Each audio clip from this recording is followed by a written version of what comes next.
Gênio. Uma palavra que eu tenho certeza que você já ouviu falar diversas vezes durante a sua vida. Afinal, quem nunca ouviu falar de Einstein, Shakespeare, Da Vinci, entre muitos outros? Nós olhamos para essas figuras com respeito e admiração, porém, não conseguimos compreender a mente e nem a realidade que esses indivíduos enfrentaram.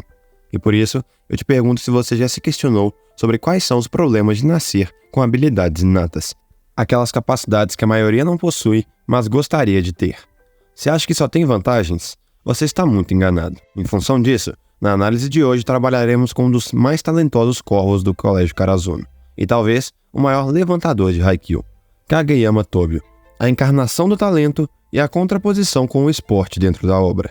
Visto que, para uma prática que tanto valoriza a coletividade em primeiro lugar como o vôlei, o nosso personagem é alguém que lutou por grande parte de sua jornada profissional sozinho.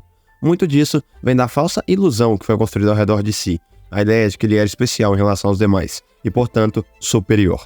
Ninguém, seja os personagens, seja os espectadores, nega que Kageyama é um gênio natural.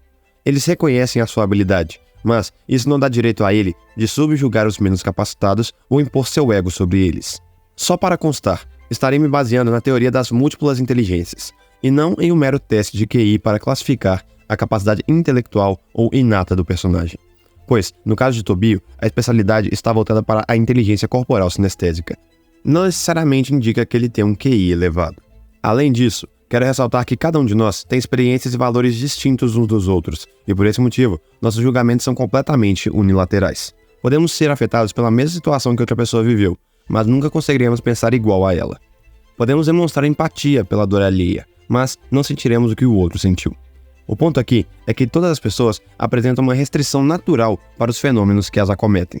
Ou seja, de fato, só vemos o mundo pela nossa própria perspectiva. Temos dificuldade de enxergar a visão do outro. E foi isso que Kageyama entrou em conflito logo no início de sua prática esportiva. Quando pequeno, ele era visto como o rei da quadra, aquele que ditava o andamento do jogo, o jogador decisivo dentro da partida. Tais fatores alimentaram seu ego e o fizeram ficar arrogante com os companheiros da própria equipe. A culpa, quando erros eram cometidos, nunca era dele, apenas dos outros. Isso criou uma imagem negativa e fez seus aliados o abandonarem durante uma partida. A cena do anime, onde não há ninguém para receber o seu levantamento. Dentro de uma quadra, em equipe, ele ficou sozinho. Não só o trauma gerado foi uma consequência, como também o medo de cometer novamente o mesmo ato atingiram Kageyama. E por isso, com o intuito de compreender o pensamento dos gênios, nós usaremos a teoria psicanalítica de Freud para entendê-lo. Agora, vem junto comigo para saber qual é o lado ruim de ser um gênio.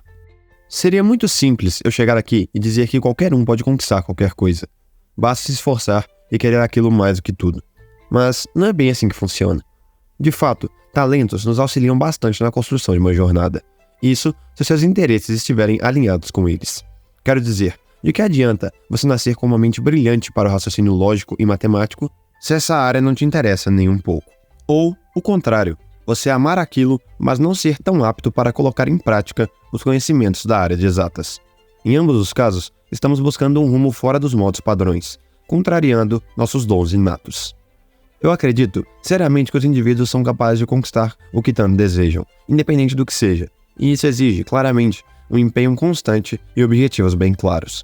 Agora, quando nossa meta está vinculada ao talento que temos, isso se torna mais fácil por um lado, já que a facilidade no aprendizado e na execução, porém, por outro lado, a responsabilidade que colocamos sobre nós aumenta, podendo gerar uma sobrecarga mental e acabar limitando a evolução. Dito isso, fiquem com essas lições. Você não é especial. Para entender esse tópico, devemos saber o significado do tão conhecido ego, o qual é a consciência, o eu de cada um, ou seja, o que caracteriza a personalidade de cada indivíduo. De acordo com a teoria já mencionada, o ego faz parte da tríade do modelo psíquico, formado pelo ego, pelo superego e pelo id. Ele é regido pelo princípio da realidade, que é o fator que se incumbe do ajustamento ao ambiente e da solução dos conflitos entre o organismo e a realidade. O ego lida com a estimulação que vem tanto da própria mente como do mundo exterior. E após toda essa definição, eu ainda digo que o ego não deve ser seu pilar de sustentação, pois ele te limita a uma realidade fechada, a uma maneira de enxergar o mundo equivocada, achando que você é o centro das atenções de tudo. Foi exatamente esse comportamento que fez Kageyama ser excluído por seu time, Sendo arrogante e não sabendo trabalhar em equipe, ele negou o esforço e a vontade de seus aliados, impedindo a colaboração para extrair o melhor tanto dele quanto dos outros indivíduos. Ele tentou impor seu modelo de jogo na quadra, fenômeno que converteu sua imagem dentro do vôlei de o rei da quadra para o rei arrogante. Até porque ele não entendia o motivo de seus companheiros não conseguirem acompanhar seus levantamentos. Na visão de Tobio, ele achava que estava controlando todo o campo como bem desejava, controlando não só a bola, mas também as pessoas. E óbvio que ele estava equivocado.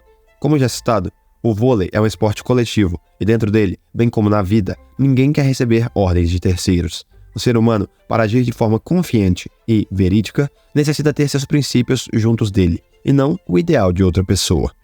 Oikawa, o grande veterano e rival de Kageyama, age seguindo essa linha. Ele consegue extrair o melhor de cada jogador, porque reconhece a importância do trabalho em equipe. E, por agir como um líder para o time, ele não obriga os outros a fazerem algo. Ele dá seu voto de confiança e os deixa atuar da maneira como conseguem. Fugir do egocentrismo é a melhor escolha para não se tornar o inimigo em comum, alguém excluído por colocar sua vontade no topo. Até porque todos têm dificuldades diferentes dentro de uma mesma tarefa. Essa unicidade é o que torna cada pessoa distinta. E, independente de quem sejam, gênios não são super-heróis, não são especiais. Eles apenas possuem um talento mais desenvolvido que os outros. Por isso, eu afirmo que você deve se atentar antes de julgar alguém. Lembre-se que, se estamos prestando muita atenção em algo, a gente normalmente assume que os outros também estão. Porém, na realidade, esse viés egocêntrico não se aplica. E eu ainda digo mais. Quem realmente sabe não precisa ficar se mostrando ou provando nada para os demais. Quanto maior o conhecimento, menor o ego. Quanto maior o ego, menor o conhecimento. Não se esqueça disso. O excesso de cobrança. Quem nunca se sentiu infeliz com o resultado de alguma atividade e decidiu não cometer mais esse erro? Começou a se esforçar muito para nunca mais sentir aquela tristeza, aquela angústia pela derrota. Nós, seres humanos, embora não sejamos perfeitos, estamos sempre buscando a perfeição. Seja nas relações, nas tarefas, até mesmo na vida cotidiana. O perfeccionismo está em cada um de nós. Mesmo que seja comum, ele é uma das maiores armas contra si próprio. Isso porque te faz ficar aprisionado sem conseguir evoluir. Ele cria uma forma de enxergar o mundo sob uma ótica individualista. Isto é, cenários onde superestimamos a atenção que recebemos. Achamos que todos estão nos notando e analisando nossos atos. Aspectos que podem até gerar um quadro de timidez ou problemas de interação social mais graves. Mas eu te digo uma coisa, nem tudo é sobre você. A verdade é que a maioria das pessoas que vemos diariamente não se importam nem um pouco com as nossas atitudes e problemas. Afinal, cada um está focando na própria vida. Se eles te notarem em algum momento, vai ser só isso também. Notarão e nada mais. Ficar se cobrando para ser exemplar e alguém isento de equívocos não é uma boa escolha. Quando adotamos essa metodologia, ficamos incapazes de começar novas atividades, pois nunca nos sentiremos aptos o suficiente para iniciar. Tudo por causa do medo de errar e da necessidade individual em ser perfeito. Aprender com os erros, mesmo não sendo fácil, é essencial. Kageyama, sendo um gênio, acreditava que era sua responsabilidade carregar o time e vencer a partida. Por esse motivo, ficava indignado com o fato de seus companheiros não acertarem seus levantamentos. Ele cometeu atos que o afastaram de seu time e, por isso, teve um trauma no passado, o qual foi solucionado momentos mais tarde pela vivência que ele teve dentro do colégio Karazuno, especialmente com Hinata, o pequeno e não tão habilidoso calouro da escola. Mais uma vez, nos deparamos com a influência dos outros sobre nós, visto que, errando novamente com seus novos companheiros, o personagem da análise foi capaz de visualizar suas inconsistências e melhorar sua forma de interação com os demais, ou seja, reconhecer o esforço do grupo. Com a arrogância diminuída, a cobrança sobre suas ações também caiu. Tobio notou que não é capaz de ser perfeito, mesmo que seja no vôlei, onde sua paixão vive e onde seu talento floresce, mostrando que até ele tem dificuldades. Logo, percebe-se que, às vezes, apenas mudar o ambiente que está é o suficiente para se transformar em uma nova pessoa. Não invalide os outros. Convenhamos, um dos maiores castigos para o ser humano é ficar ou se sentir sozinho.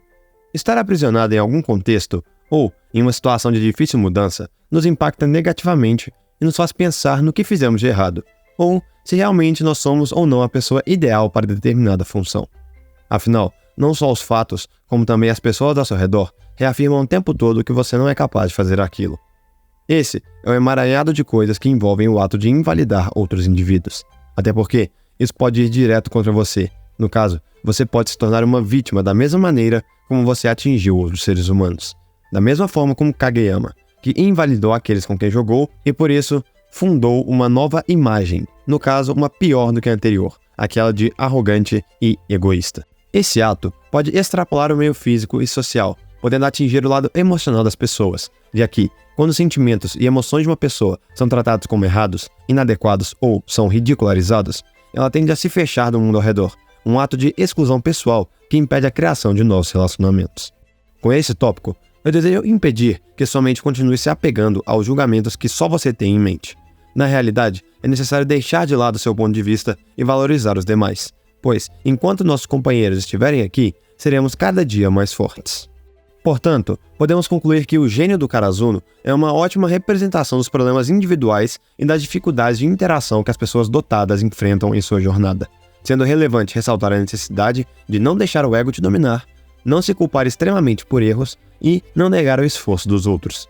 Nesse sentido, torna-se nítido que ser um ícone em alguma área não significa garantia de sucesso. E, como nosso personagem disse, você não vence sozinho, é assim que as coisas são. Desejo que tenham aproveitado as lições, por isso eu conto com o seu apoio. Compartilha e curte o vídeo aí. Além, é claro, entra comigo nessa jornada através do Inscreva-se. Essa foi a reflexão gerada pelo gênio do vôlei, Kageyama Tobio. Então, eu espero que tenham gostado, obrigado pela atenção e até mais, meus caros!